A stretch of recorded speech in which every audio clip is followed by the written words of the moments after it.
Hey, how's it going, YouTube? How y'all doing today? I got this grain drill set up here, put on this tractor. It's a Tar River DRL-072. This grain drill, it cost, it was like $4,500, $4,518. That was after freight, I believe. So I paid about $500 for freight, something like that. Got it here from a local business. I got this grain drill on a 6-year finance at 3.99% interest. So this grain drill I pay $83 a month for. My whole big thing about financing is that I only take financing on things that I believe will make me a significant revenue. So if I believe that I have an opportunity to make a net profit on a piece of equipment, that's when I take debt for it.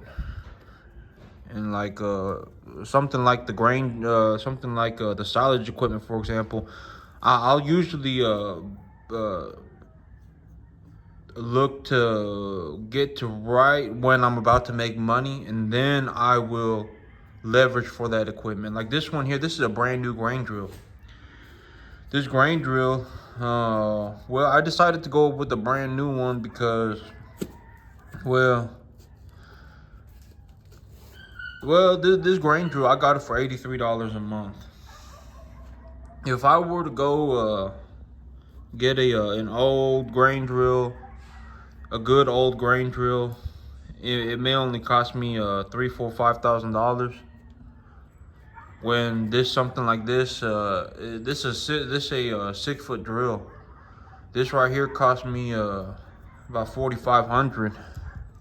But this I can take a financing on, and this I'm gonna use for a long time. So my whole thing about like me, there are a lot of times where I do pay more. Like for this right here, I paid more for this.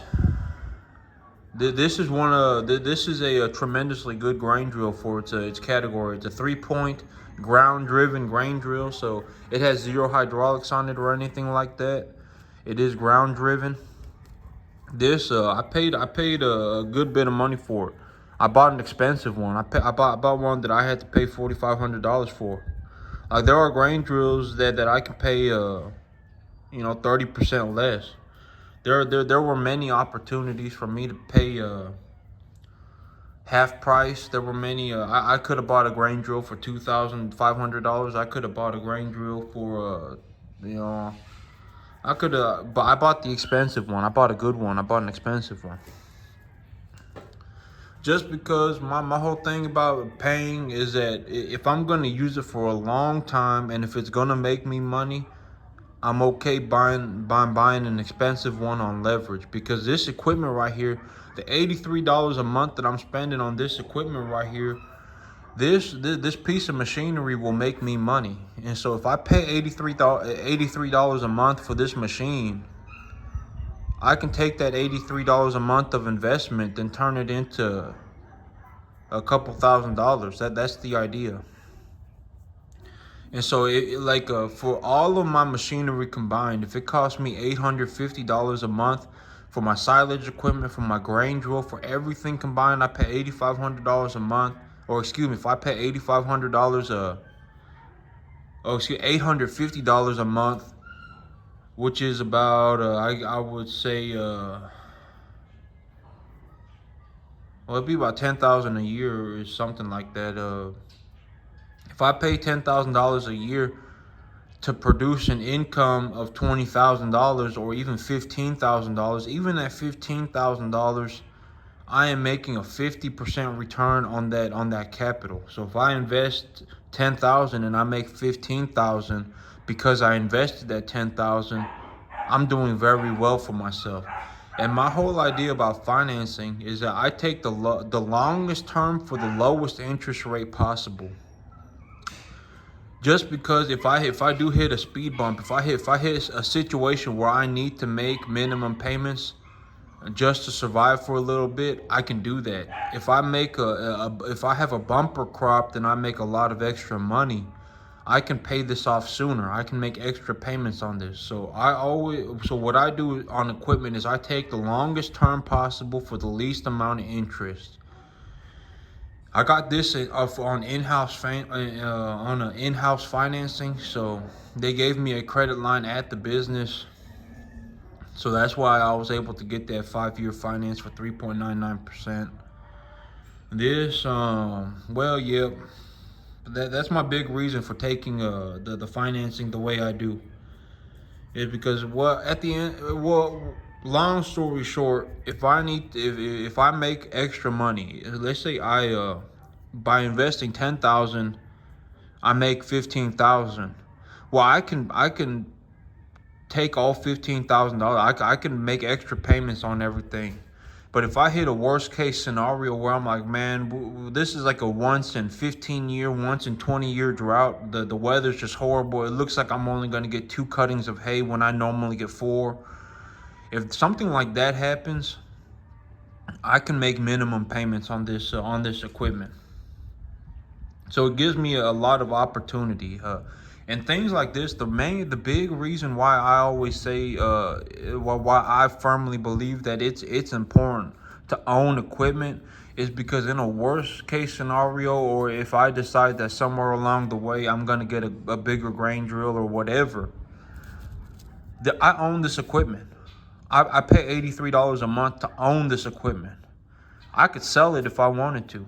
And so let's say at some point I say, man, it's time to get rid of this grain drill. Well, I can sell it. I have equity in the equipment. I can sell this equipment to make some money back. And so let's say I have $1,000 left of payments or whatever, or I've paid it off entirely. If I paid it off entirely and I paid $4,500 for this new, let's say in 2 years I pay this whole thing off, somebody will give me money for this piece of equipment because this equipment is useful. It can plant fields. It can plant rows.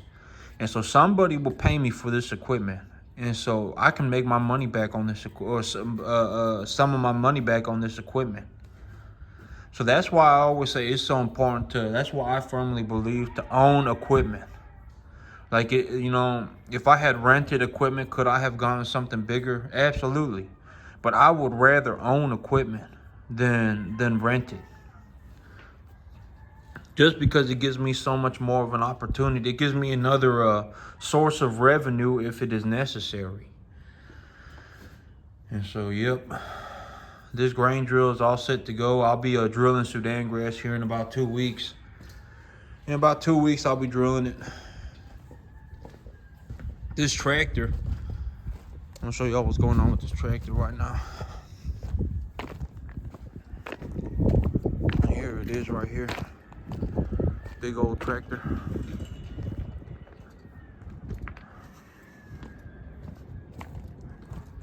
I've had this charger on it for the last probably 40 hours or so. 35, 40 hours, and it's still charging. It's got that solid red light. And it says, oh, that's the Spanish side. It says solid red means battery charging. Flashing green means that the battery is 80% charged. So yep, this battery, I definitely accidentally left the electricity on it. And yep, it is needing to be charged. So it looks like that's going to be a 2-day charge. It was saying it could take up to 2 days. I think it could take up to 3 days. It's a big old tractor battery. So yep, I think it's going to take maybe even another day. But it's been on there for about 35, 40 hours. This soil, I have been collecting data on soil as well as making a fertilizer plan for what I'm going to do this year. I'm going to show y'all what's going on. Look at this grass. I'm going to show y'all with the idea of this field, the layout of this field. And so here we go. So this field, it's kind of hard to see on camera, but it's got an incline. It goes up that way. And so stuff comes running down this field. Anything, seed, fertilizer, all that stuff comes running down that field. And so my big plan with this field right now is to I'm gonna put the phosphorus, potassium, or okay, so the fertilizer that I'm gonna use, that I've decided on, is gonna be somewhere between a 7-1-1 nitrogen, phosphorus, potassium to a 10-1-1 nitrous, phosphorus, potassium. I'm gonna use a fertilizer concentration of that ratio. And the nitrogen, I have already collected data on. This field, I put about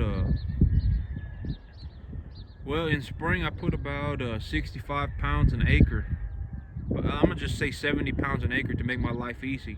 I put about 70 pounds of nitrogen per acre on this field. And so when I take that 70, I need to put 10 pounds of phosphorus per acre, and then 10 pounds of potassium per acre. And then I'm gonna look to put about 3, 4, 5 pounds of sulfur on here too. And so I've been able to collect data on how much nitrogen fertilizer it is requiring for me to get a decent growth output of nitrogen, of plant material, an increase in biomass, while also having zero signs of nitrogen toxicity.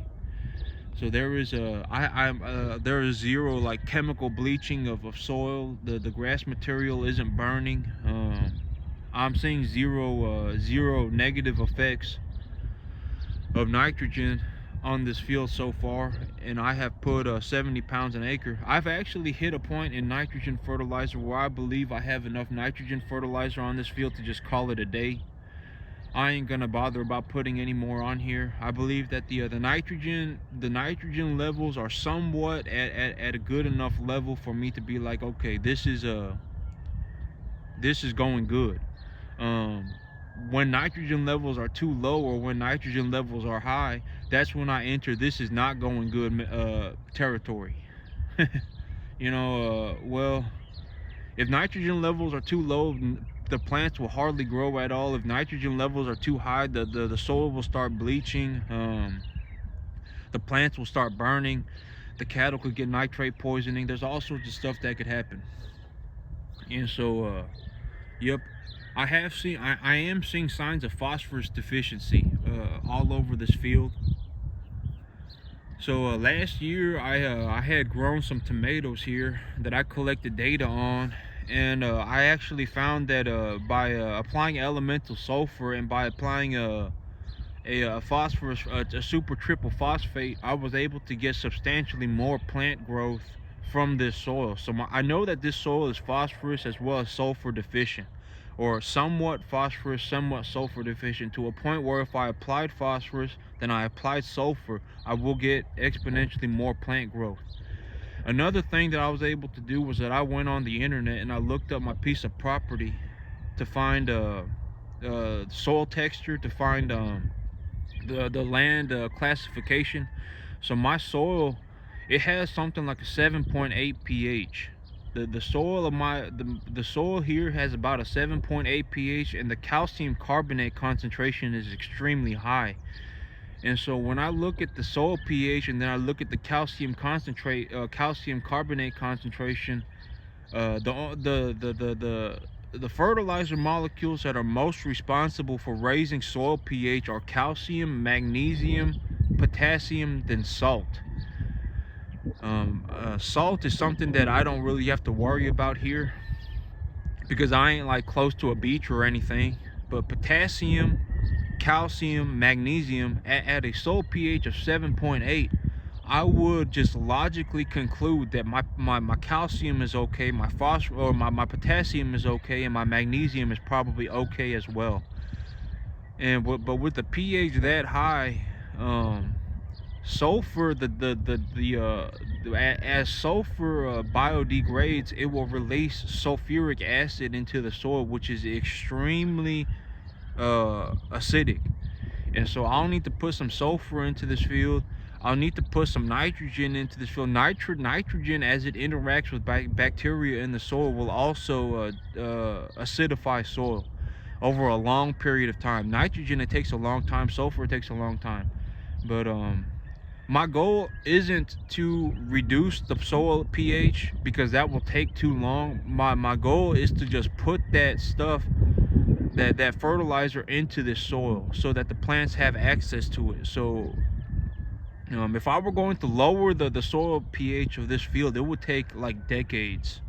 It would take a long time. But if I just put fertilizer on this field, then till it in, then plow it under, the plants will have access to that fertilizer, because the fertilizer, I will just have put it on here, then put it in the soil for the plants to get to.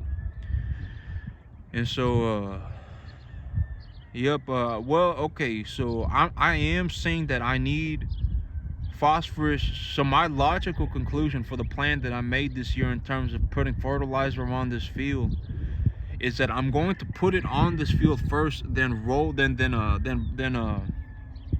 turn the soil over on top of it, so that the fertilizer, it won't just run down this field. Then when I turn it over, it'll be on the field. I'll put everything on here that I need to: a phosphorus, a little bit of potassium, a good bit of sulfur, with maybe I have a little bit of nitrogen fertilizer left over. I may just go ahead and just toss that on this field just to make just to get rid of it. And then I'll plow all that under, so that the fertilizer doesn't just go everywhere. And then I will disc it. Once I've turned the soil over, I'll disc it to break the clods up. Then I'll cultipack it to make it real flat, and then I'll drill the seed on top of the soil. That's the plan. And so why did I decide on 7:1:1 to 10:1:1 NPK fertilizer ratios? Is because my soil is also nitrogen deficient. So if I know my soil is nitrogen deficient, then applying 95 or 70 pounds of 70 pounds of fertilizer to this field per acre had a point of saturate. It caused this plant matter to grow to a certain point where I said that this is a good level of fertilizer. I'm gonna take that 70 nitrogen, then find, well, okay, so I went on the internet and I was able to find a paper that so here's the thing. I'm real bad at math, but I've always been good at science. Like in terms of math, the only thing I can really do is multiply and divide. I failed math in the 10th grade, and I was just horrible at math. But at logical thinking, I'm very good at it. Like, I'm very good at science. I love reading science papers. I got, I don't have a college degree. I barely made it into community college. I didn't do good at school because I just wasn't a well-rounded student at all. But I was good at science, and that was my big thing, was that I could just sit there, and thank goodness I was born in a time period where I had access to the internet, because I could get on the internet and just get on Google and read whatever I wanted. And so that's something that I had going for me. And so I was just stuck to science. I just, I don't have a college degree. I had a horrible time in school just because I was doing horrible at everything. I was in the bottom 20% of my high school class. I failed math in the 10th grade. The only math I could do is multiply, divide. Oh, I could do addition and subtraction too. But I did horrible in school. And so but it all turned out okay, right? I mean, but I was able to get on Google, and I was able to read my science papers and just have a good time doing that. And then it got me here to a point where I'm farming. And so that it all turned out okay. But the thing that I do is I get on Google, and then I look up scientific papers on the ratios necessary to grow plant matter properly. And I find that for different varieties of plants, like this ryegrass, I was able to find that it's something like a 17:1:19 ratio in terms of proper plant nutrition to grow ryegrass properly. They found that it's like a 17:1:19, something like that. So 17% of nitrogen, 1% phosphorus, 19% potassium ratio to apply as fertilizer to grow this plant matter properly. And so when I take that data and then I just logically conclude my soil is extremely phosphorus deficient as well as nitrogen deficient, I should be applying something like a 17-1-19. But instead of applying this, but if I'm going to cut this grass multiple times, I'll need to have essentially a bank, a storage bank of phosphorus in this soil, because I need to turn this soil over to put that phosphorus in the soil so that these plants can get to it. Because phosphorus, if I top dress that phosphorus, it'll just sit on top of the soil, as well as potassium. And so I'm going to 2.5 times that concentration of phosphorus, so that I have enough phosphorus in this soil to give these plants something to grow on, even after I take that first cutting, so that I don't have to plow this soil under again. And I'm going that extra phosphorus in this soil is also so if I put too much fertilizer in the soil, it will burn this plant material. The plant material will actually have chemical burns. I could start bleaching the topsoil. There's all sorts of horrible things that could happen when fertilizer is applied, when there's too much fertilizer applied. So applying fertilizer needs to be done in a sensible way. Fertilizer is actually good for the soil. The fertilizer will actually improve the quality of soil, but putting fertilizer, too much of a good thing can be a bad thing, and that is very true with fertilizer. If I put too much fertilizer on this field, it could cause a lot of problems. And so that's why I am being I'm being so diligent, I'm being so methodical when I apply fertilizer, because if I bleach this soil, it's pretty much game over for a year or two. I'm gonna have to wait until the rain leaches it all away, and it could be even longer. And so just going out into a field and just going la la la la la la la and going into la la land and just tossing fertilizer onto a field is a horrible idea. It could lead to a horrible outcome, to a point where that field just goes just bleaches dead for several years. And so just got to be very aware of what a person is doing when applying fertilizer to a field. And so I'm going to be putting a 7-1-1 on this field, because I believe that a 7-1-1 will get me to a point where the plant will have zero toxicity symptoms in terms of phosphorus, potassium, even at that 7-1 ratio of nitrate to phosphorus or nitrate to potassium. I believe that the soil won't have any sort of toxic effects to these plants. The soil quality will improve. Plant material will grow well. Then there will also be a storage of phosphorus in this soil for repeated growth of plant material. So that's the big idea. If I push the phosphorus up too high, I'm gonna double check my numbers before I really go. I still got about 2 weeks before I'll be drilling Sudan grass, but I'm gonna double check my numbers to make sure that 7-1-1 is what I want to go with. Then apply that on this field. Because of everything that I just described, that's kind of like the long story short on fertilizer calculation. So fertilizer, the main goal of fertilizer is to increase soil quality.